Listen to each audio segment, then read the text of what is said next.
Yes, it's another Saturday and it's 11 o'clock and this is John from the Badminton Talk podcast. Hiya Mark, how are you doing? John Noble, I am doing very well indeed. How are you? Oh Mark, I'm watching so much of the Badminton Championships from Europe. Have you been watching the Irish guys this week? Oh, absolutely. I've been hooked. I've got it on YouTube and I'm switching channels on the Badminton Europe TV app. It's fabulous to watch. And what do you think, John? The Irish have done quite well. Yeah, I think we see, I think Nat's two great matches. Just beaten today by Vittingus. I think he'd be a bit disappointed with that, but that's how you learn, Mark. What do you think? Absolutely, he's a very experienced top 10 player, Vittingus. So yeah, every match that Nat plays, hopefully he's going to take away some learnings from that match today. And Sam and Chloe are into the quarter-final, John. Yeah, amazing stuff. Yeah, terrific. A big game tomorrow, Mark, isn't it? That's right. In the quarterfinal, it's basically a medal match against the number one seeds from England, Marcus Ellis and Lauren Smith. So we're all wishing Chloe and Sam great fortune, and I'm sure they're going to be very, very competitive and tough to beat. Yeah, I think they will be. They will be. I think though there's because of everything that's going on in India, which we were saying before we came on to the podcast, Mark, and that the Indian competition there's not going to happen. So it means there's even more emphasis on this tournament, Mark. I think this. Who knows? This could give them an extra spur. Not that they need it already to try and get this one. Absolutely, yeah. A win tomorrow in the quarterfinals would take them into semi-finals, and you're really starting to talk big ranking points. Yeah, go get it, Sam and Chloe. Let's get that win. Yeah. So by the time you listen to this podcast, which will be Saturday, of course, and it'll be gone 11 o'clock. We hope there's good news on the medal front, but badminton's a tough game, so there are no guarantees, but I'm sure they'll give it their best, the McGees from Donegal. But Mark, getting back to where we were last week, interviewing Chloe McGee and Sophia. Are you excited to hear part 2 of the interview we did with them a couple of weeks ago now? Always, John. It's always fascinating to take the time to listen to people's badminton stories and how they got into badminton and the plans for the future. This COVID is actually, in some ways, there's been a lot of benefit. We actually have some time to listen to people, John. It's just brilliant. Yeah, no, it is great. I've really enjoyed it. I also enjoyed listening to Hargreaves and his podcast too. Have you listened to some of that? It's been really good. That's right, yeah. No, badminton fanatic like myself, I would try to keep in touch with as many badminton chats as possible. Very, very good. Yeah, no, great show. Everything that everyone here is volunteering their time to promote badminton, and a pat on the back to them all.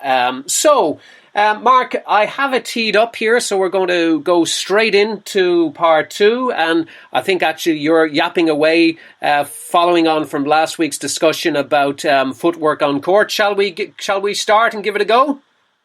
Absolutely, John. Let's go. Okay, of course. I wanted to say thank you to the Q Shuttle for sponsoring the Badminton Talk podcast. So here we go. Part 2 of Chloe and Sophia. I always tried to do maybe 30 minutes of just fun games. It just didn't seem to be related to then 30 minutes of technique in an hour, and that would be it. But you always finished on the fun stuff. So they remembered the fun stuff. Yeah. They were smiling and laughing. Yeah. And that was the main thing. Yeah, and even today you see a lot of just, most of the badminton players playing around the halls, just having fun as well. It's great to see the game brings out so much fun. You don't have to be just young, at whatever age you're at. And I also meant to say a big shout out to the other coaches that have been around as well. And it's great to see the commitment Dan McGee has put to badminton, over the last 10 years. It's been phenomenal. I don't know how he does it. He plays is very at the highest level still. I've told him now is the Masters time, time to move on. But he's so good with the players. He's high standards, which is good. If you want to move to the next level, you have to, demonstrate your commitment and your skill sets. And that's great to see. And he's really at the heart of badminton multitasking. They say men can't multitask, Chloe. Dan can, just to say. He's probably getting a big head now because you mightn't hear that too often, but he's doing a great job in the setup as we look at Chloe McGee here on the badminton Badminton Talk podcast with her Yonex tracksuit, looking very fit and sharp as you'd expect with her Apple iPods. I just wanted to describe that, and Sophia with I'm not sure what's on your sweater, but it's grey and says something. I don't know what the name is. Is it Gap or something? No, it's not. No, it's okay. There's no branding. That's okay. No, I just wanted to describe it to the listeners. We kind of covered question number 5, going back to Chloe about the unless Chloe wants to comment on anything in the new arena. Obviously, the facilities there are excellent, and there's no doubt players will benefit much greater in the future as a result of that. But moving on to maybe question 7 on the list here, Chloe. These are strange times we are all in with COVID, and of course it's hard to believe we're a year on plus and we're still in COVID, and of course we've had lots of lockdowns now, and it's been difficult for many families in Ireland and right across the world as well. But wanted to ask you, how much do you think lockdown and COVID, put them together, have impacted on your game as you try to prepare for the qualifications for the Tokyo Olympics, which is obviously was questionable a couple of months ago, but thankfully is going to happen. How have you managed that awkward, distraction, and it's just a part of life, and you've just had to deal with it? Yeah, I think it's obviously disrupted sport a lot, and everything about qualifying and competing and all this stuff at the minute because of COVID is just not enjoyable. Like, I can honestly say I don't enjoy playing tournaments during COVID. I don't enjoy a lot of it. A lot of these things that I have always enjoyed my career for the last whatever amount of years I've played badminton. I used to love traveling to tournaments because that's what we train for. Yeah, go and play. And I think for me, I don't enjoy training, but I do because I know that's what makes me better. But I love competing. Like, my character, my personality, everything, I'm just so competitive, and I love it. And I love going to tournaments. I love travelling around the world, playing tournaments, and just trying to get better and to compete against the world class players. And Chloe, just to cut across you, was the All England, because a lot of our listeners would be very interested. We all watched because we were starving for badminton. We just loved to watch it. Was that strange playing in the All England, even though it is the All England? It's like the Masters tournament of golf happening this week. Yeah, it was I don't know what it is. It just takes the enjoyment out of badminton, out of these tournaments, because there's so much testing. There's so many problems. It seems to be every tournament somebody is testing positive. It doesn't matter how strict they make the bubble. There seems to be extra people turning up at tournaments that on the protocol is not meant to happen.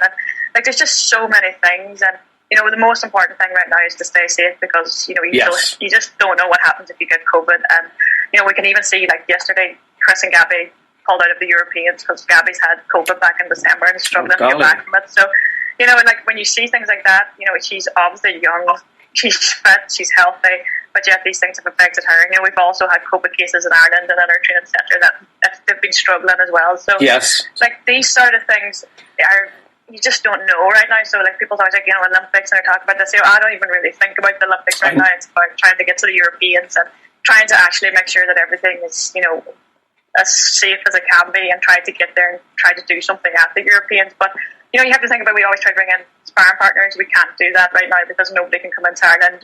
There's so many different things that people don't realise, that it's just so hard. Everything is just so difficult to even go to tournaments. We have to get exemptions from Sport Ireland, and we have to get the government have to let us go to these tournaments, and if tournaments are in dangerous countries, then obviously you have to quarantine when you get back, and there's just so much to it that it's just made it really, really tough. And I think for me, at the end of my career, when I want to be travelling, I want to be playing, I want to try and give it my best shot. It feels like just everything is just trying to almost take that away. But everyone's in the same boat, and I can sit here and I could complain about it for the next 2 hours, but there's no point. That's just how it is right now. Trying to stay safe and trying to get all the testing right. And even, you chat about Dan. Dan has probably got the hardest job at the minute because he is doing all the COVID regulations. Oh, yeah. He's trying to keep the bubble as safe as possible. He's trying to make sure everyone's limited who they're seeing outside of training. He's also actually planned the whole doubles program for the Europeans. He's programmed every single day for the next whatever amount of days until we leave.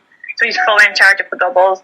He's doing his own job in the office. So I know he definitely cannot multitask, but in some ways he's multitasking right now. So, and it's tough. It is a tough job because you're relying on everyone to do as they say and to be safe. And I know that the group have put in a really big effort, and everyone is being very, very, vigilant with what they're doing. But it is tough, and it's a really, really tough job. And he's trying to keep all the players happy. And I can tell you, there is players in his ear all the time about different things. So he has a really, really tough job, and I definitely, I don't envy him.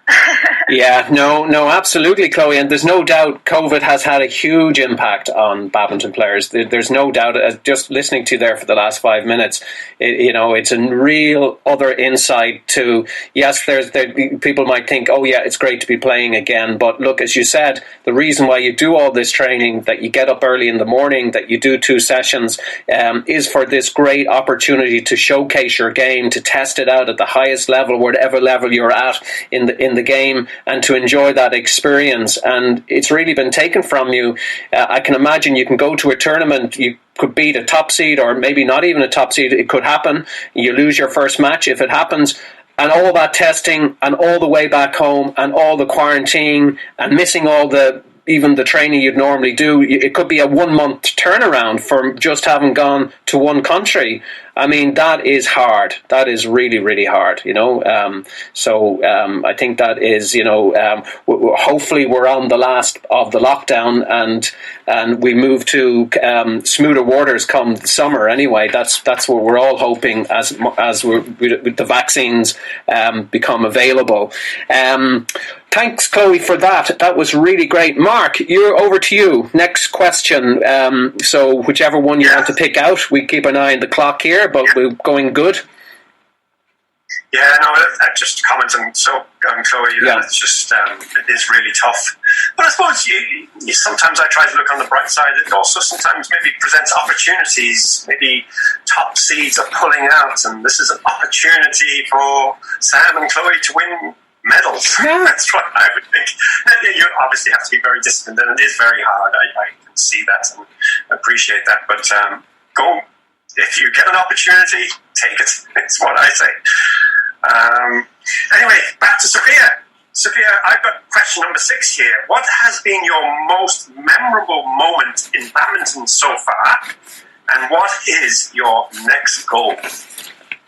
Probably, there are just so many different moments that I've had, even just off court, that have been created by badminton that have been just amazing. I think the highlight for me would have been, like you mentioned earlier, when I went to Poland about a year and a half, maybe 2 years ago, to play in the under-17 European Championships. And I just really had no expectations for myself. Obviously, I wanted to do as well as I could, but in the event, I was so unfamiliar with all of the players. I had played in England, but just had no idea of what the standard of European high-level junior players were at the time.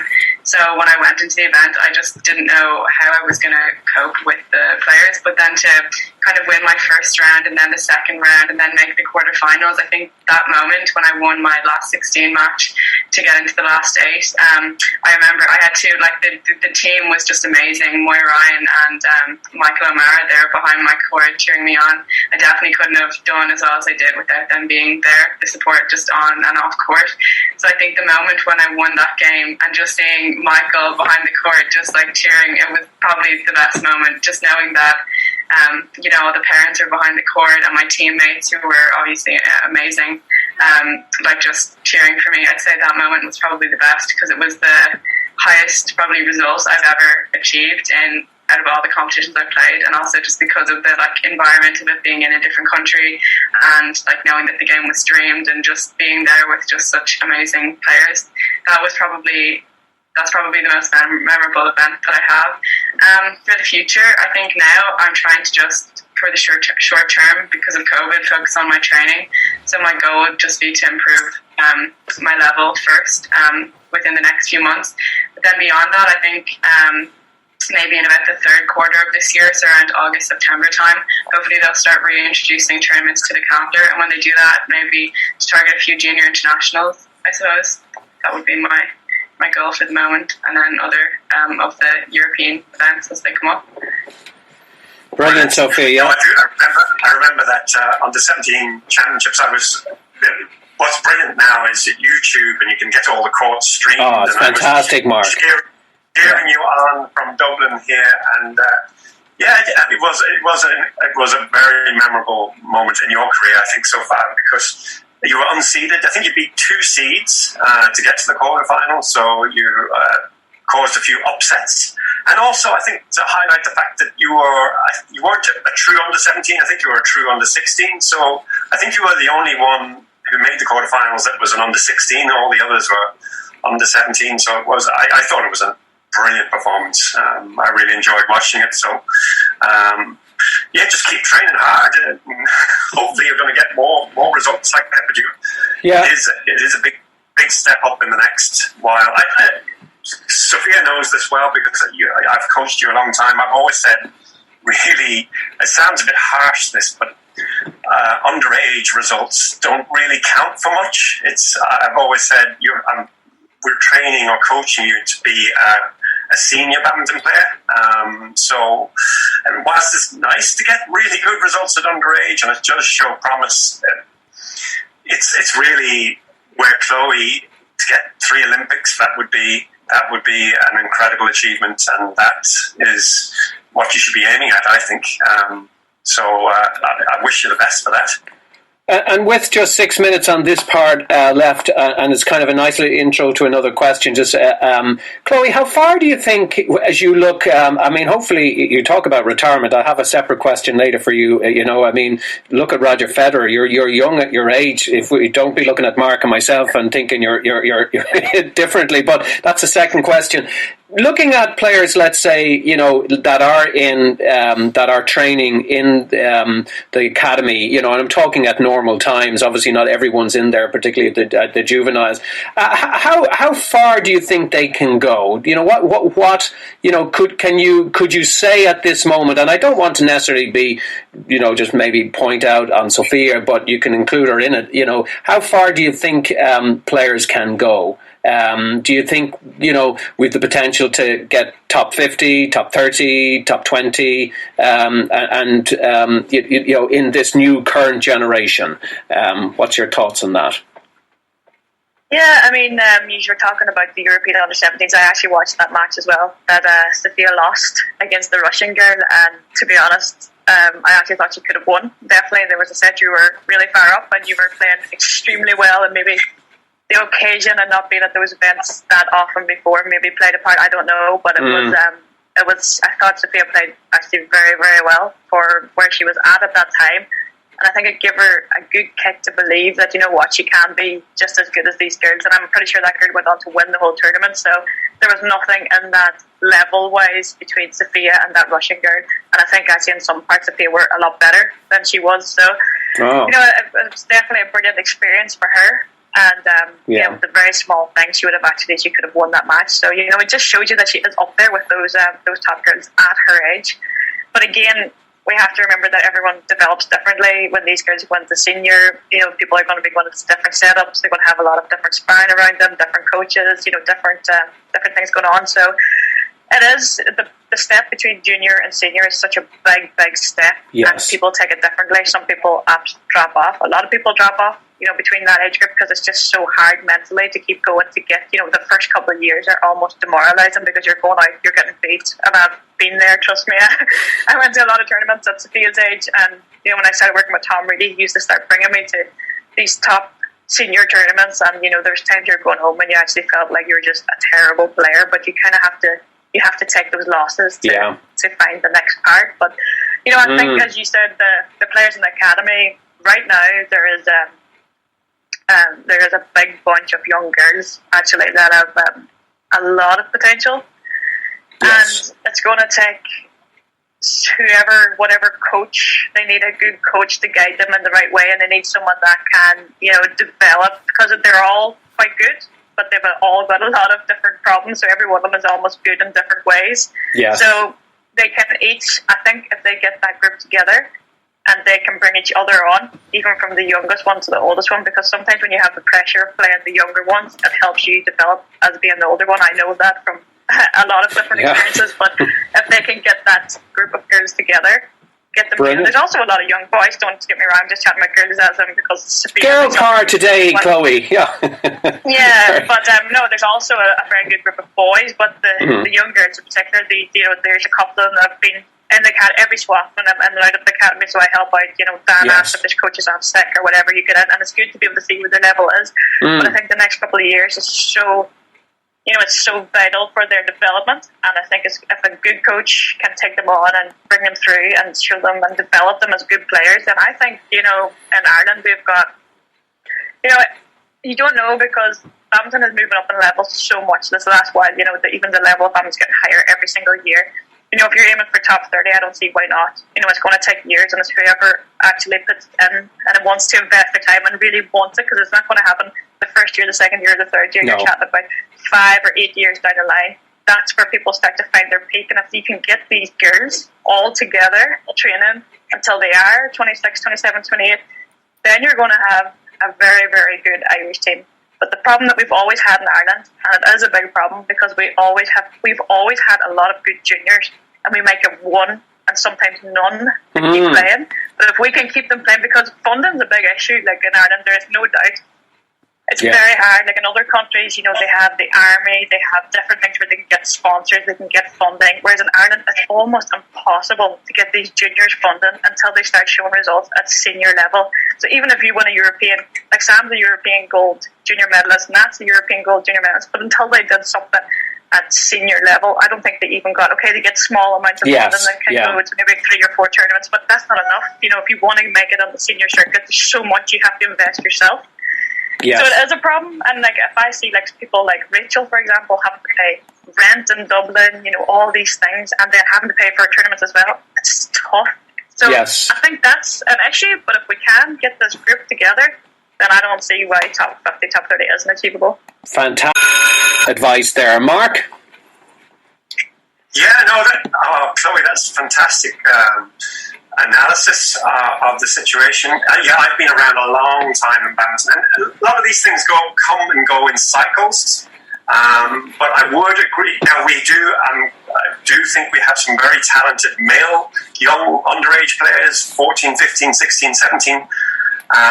Some really talented male players, but just the cycle at the moment, there are a number of 14, 15, 16, 17-year-old female players who I think are exceptional, and I think you're right with a good coach or with a good guide and mentor, and bringing that group together.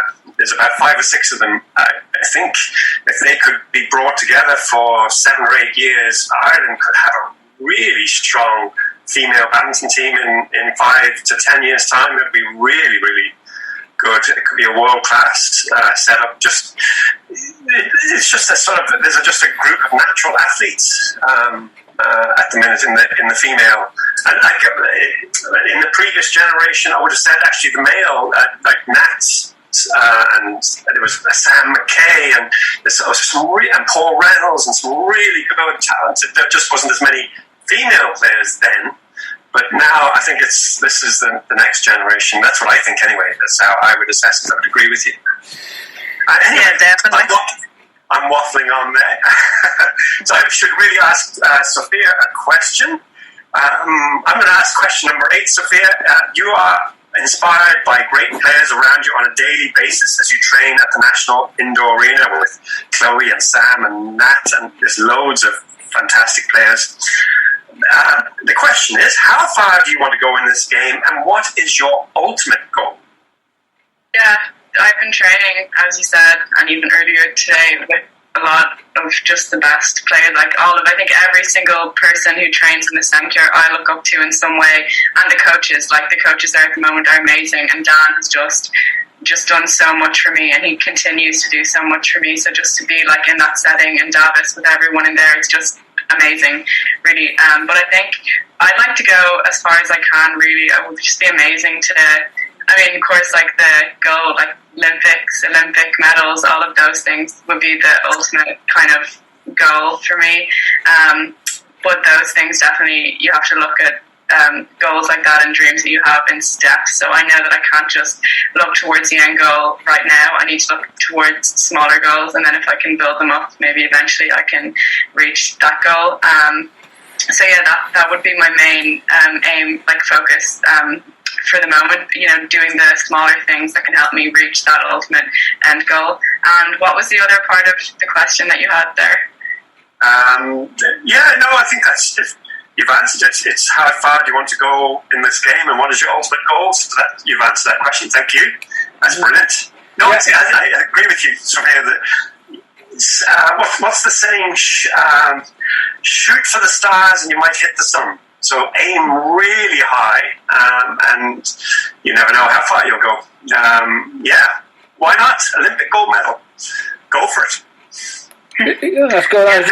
Yeah, and Sophia, what would your small next step be? Just as a follow-on question to Mark's question, I understand you have to have there's the longer term, but in the more shorter term, what would the next? At the age that I'm at, improving my different elements of my game, like some technical areas that I feel I need to work on, physical areas, I suppose, starting maybe some gym work training and just building myself up physically to get to the level, as Chloe said, needed at the senior competitions.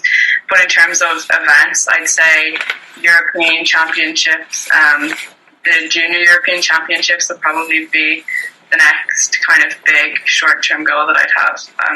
But again, the senior competition, the senior results are the only ones that really matter. So all of these things are just preparations for other goals that kind of look further than them. Yeah, that's a big theme to take away from this podcast, Sophia, having said that, and Chloe alluded to that too, you have to prove yourself, when you go through this transformational stage, and it's the age where a lot of players sometimes exit the stage and few stay on, and that would be a trend in lots of sports, not just in badminton. So we got about 10 minutes left because these guys have got to get back training. I can see Chloe, Sophia, we got to get back training here. Chloe, again, looking sharp there with our Yonex top, and Mark, you're not looking too bad yourself, by the way, just to say that to you. I know Mark's on a big training, this plyometric stuff, this training, the stretching.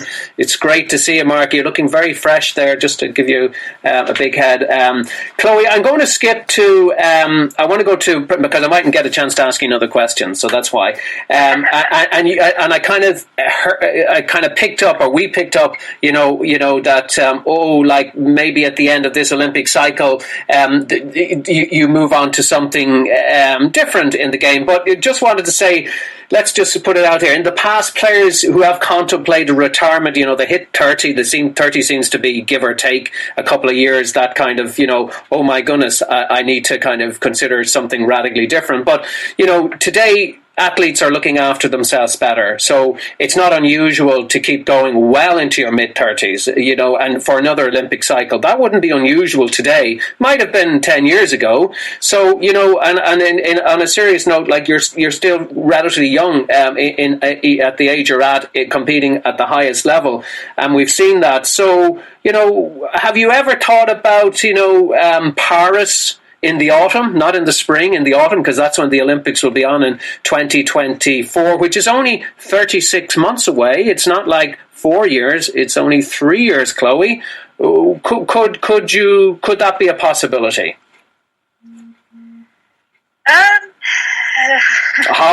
Chloe's not talking. I got her on the spot there. Mark, that's one for us. What do you think? I think the world's in such a crazy place right now that anything is possible. We never thought that we'd spend a full year out of badminton with probably only 1, 2, or 3 competitions in, a year and a half. Yeah. So you never know. But as you said yourself, I think it's a credit to really the gym programs, the physios, all these things that are now, all the players are working. It's just so much more professional that, especially you can see, it was at Matthias Bowe that retired at 38 or 39. These guys are playing still world class badminton for Unbelievable. Paradise. So yeah, so like it's definitely possible, and I can see for some of the guys, especially, like, you know, they can definitely play well into their 30s and probably be at their best. Maybe. Yeah. I think it was Robert Matusek as well played, you know, almost till he was 40, or was he 40 at the last Olympics? He went to something crazy like that. So, like, you know, it's definitely, and he was playing extremely well on that year as well. So, yeah, I don't see no reason why people can't continue on to their late 30s. It's almost like it's a given now, as you said, even in tennis, which is so physical as well. Like, they're definitely getting a lot more of their career. So it just depends how you look after your body. Yeah. If your body can do it, and if your body keeps breaking down, then obviously you can't do it. So yeah, I don't know, it's always been in my head that, you know, there's other stuff that I want to do with my life, and there's different paths that I want to take as well. So, you know, I've played badminton for so long, and I've given so much of my life to badminton. So you know, I'm not 100% sure. You know, I've always kind of thought, you know, after Tokyo, you know, maybe I've thought about Irish Open at the end of the year would be a nice place to end. So it's something I'm not 100% sure yet. We don't know, or I don't know. I have to make the full final decision, but I'm kind of just taking it 1 week at a time at the minute, because you just don't know what's going to happen from one day to the next. Well, just think about this, Chloe. You won't have all the fans out in Tokyo should that situation happen because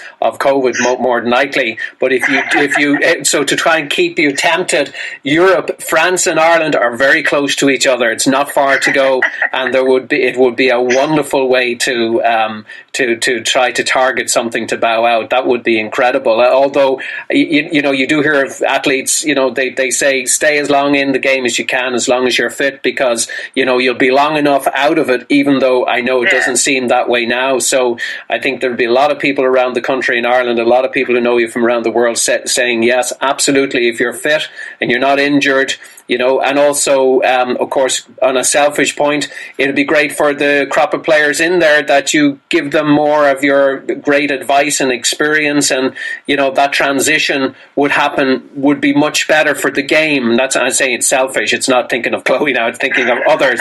But that's that would be great to see if that was to happen. So we're taking that out as it's not definitely nothing definite yet. Maybe not 100%, but maybe 99%. Okay, so there's a tiny bit of hope there. Okay, we still have 5 minutes, and I think that's it on the clock. So, Mark, have you got a final question for Sophia, I think? Yeah, I do. I have question number 10 for Sophia. Sophia, have you always wanted to be a singles player? I mean, you've done well in mixed and doubles.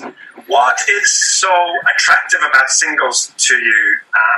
Especially as the physical side is so tough. I know my brother, he actually thrived on the physical side. He actually did singles because he just loved getting exhausted and tired and training.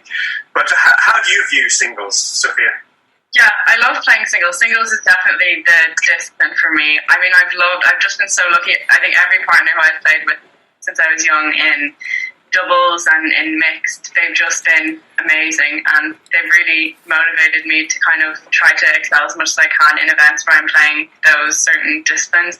But I've definitely always enjoyed singles more because of the physical on-court element, like, to it.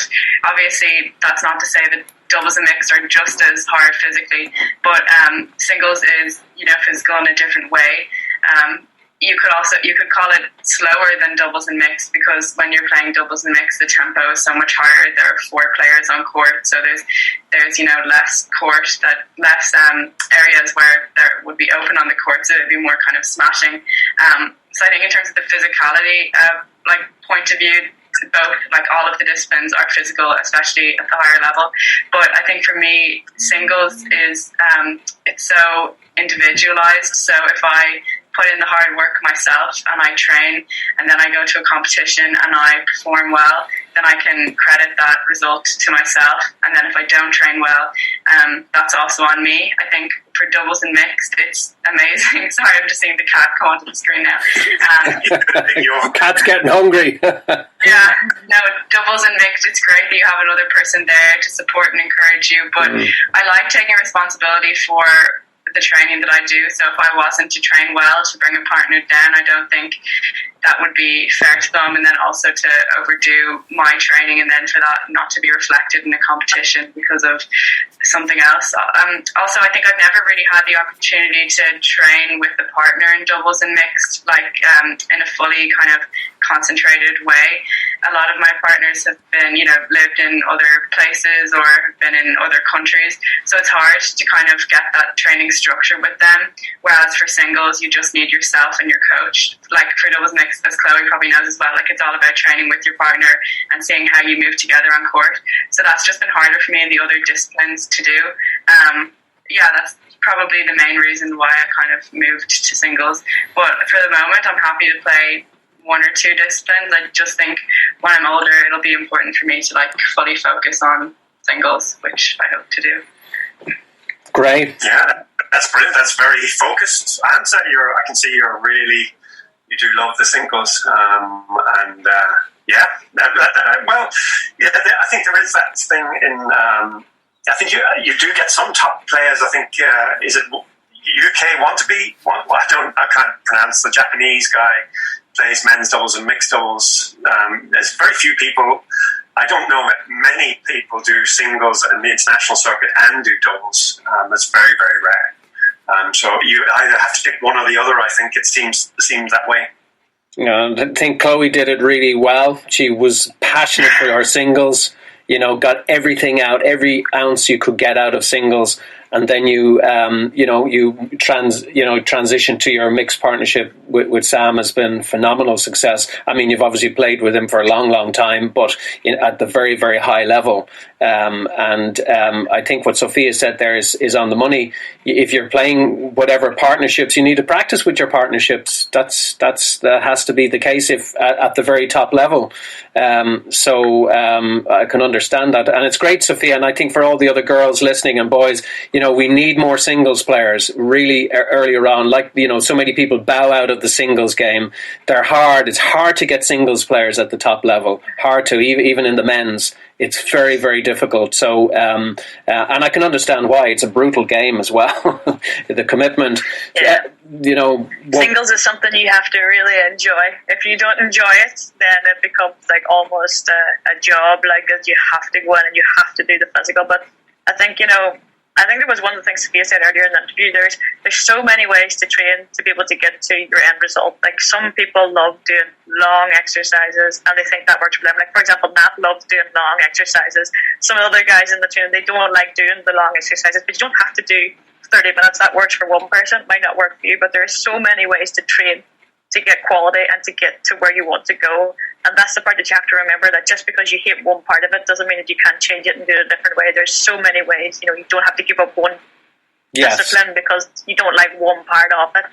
And that's one thing that I wish whenever I was playing singles as well, like I would change certain parts of my training that would have helped me a bit. But you live and learn and you go ahead. And I think one of the things I wanted to just say to Sophia is like for all the young players, Sophia has come into our group, our high performance group, and it is a tough group to be a part of. There's a lot of personalities, there's a lot of things going on all the time. Everyone's trying to get the best out of the training. Everybody wants the best for themselves, and her attitude and discipline and even the way she comes in and trains has been so good for such a young player. When we started our setup in Dublin, I remember years ago, it was literally like I came back, I was kind of the only one at the time, and then Sam came back, and it was literally Sam, myself for a long time, and we've built this group to almost 12 players now, and it's something that I'm actually so proud of. It's one of the things brilliant, Chloe. People always say, what did you ever, your best achievement in your career? But one of the biggest achievements I've had in my career is seeing the centre in Dublin